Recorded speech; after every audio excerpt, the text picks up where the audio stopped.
Napansin nyo rin ba sa panahon ngayon na bihirang-bihira na lamang ang sumasakay sa mga regular na taxi? What? Ang tinutukoy natin dito ay yung mga dimetrong taxi. Bakit baka mo?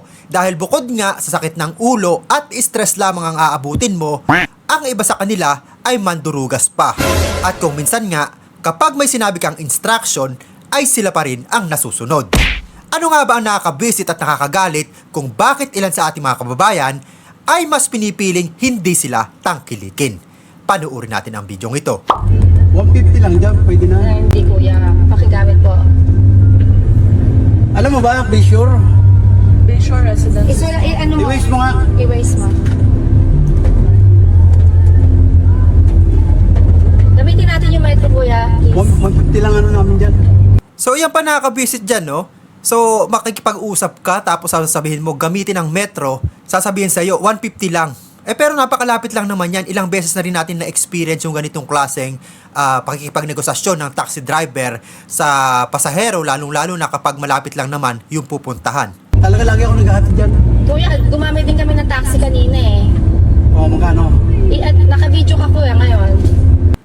Ano nyo po? Hindi kami hindi naman ako dito eh. O, sige, dagdagan mo na lang. Hindi kuya, kung ano yung metro kasi. So yan, ang hilig nila sa ganyan, ano?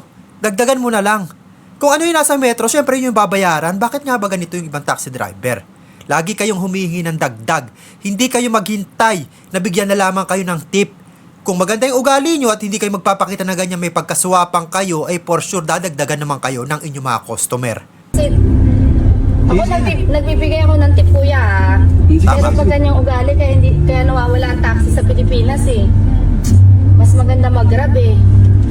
Maganda talaga sa Grab kasi sa Grab, kung ano yung nakita mo doon sa rate, yun talaga mismo yung babayaran mo. Hindi katulad dito na ang dami pang mga drama, ang dami pang mga kesechecheburecheng sinasabi ng driver bago kayo makarating sa pupuntahan nyo.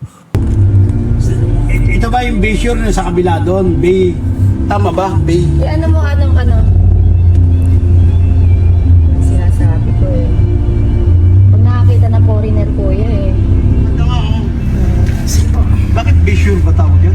Bayshore po.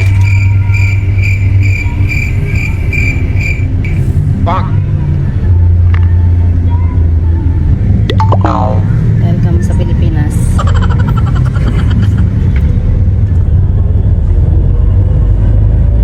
So ayan, 50 plus lang yung nakalagay sa metro, hinihingi niya 150. So ang laki naman nung dagdag na hinihingi nito si Kabayan. Diba, ayan, yung taxi na yon. Meron magkaroon siya ng tip. Hindi ko magagawang bigyan yung ganong ugali ng mga Filipino, guys. The Grab last night to me was super nice. I gave him tip 200. Yeah, He was so happy. grabe. Me too. I always love to give a tip. Pero pag ganyang ugali, alam mo tatagain ka kasi may nakita kang foreigner or afam nakasama. Ayoko nung ganun, guys. Nakakahiya dun sa kasama natin na ayun nga, taga-ibang bansa. Diba? 150, that's more than double. Yeah, 150. Tingnan mo, nagbayad lang ako. 63. Grabe. Kaya wala nang nagtataxi ngayon eh. Ayan, tulad nila kuya, oh. Lumalaban ng patas. Di ba kuya na? Oh, di ba? Ingat kuya! Grabe. So forget about dun sa foreigner. Sa mga taxi driver, abay maging patas naman kayo, lalong-lalo na sa mga kababayan natin, na hindi porket nakita nyo na nakakaangat-angat sa buhay, tatagain nyo na. Hindi na sa nilalahat natin, pero karamihan sa inyo ay nananaga talaga ng pamasahe. Yan ang katotohanan na nangyayari sa panahon ngayon. At karamihan sa inyo ay ang iinit ng ulo nyo. Diba? Maano bang ayusin yung serbisyo? Baka kung sakaling bumait kayo sa mga pasahero nyo, bigyan kayo ng tip. Hindi yung kayo na nasunod, kayo na nakaalam ng pupuntahan. Sinabi na nga sa inyo yung location, tapos minsan, para lang lumaki yung pabayaran sa inyo ng inyong pasahero, ay iikot-ikot nyo kung saan nyo dadalhin para lamang lumaki yung metro.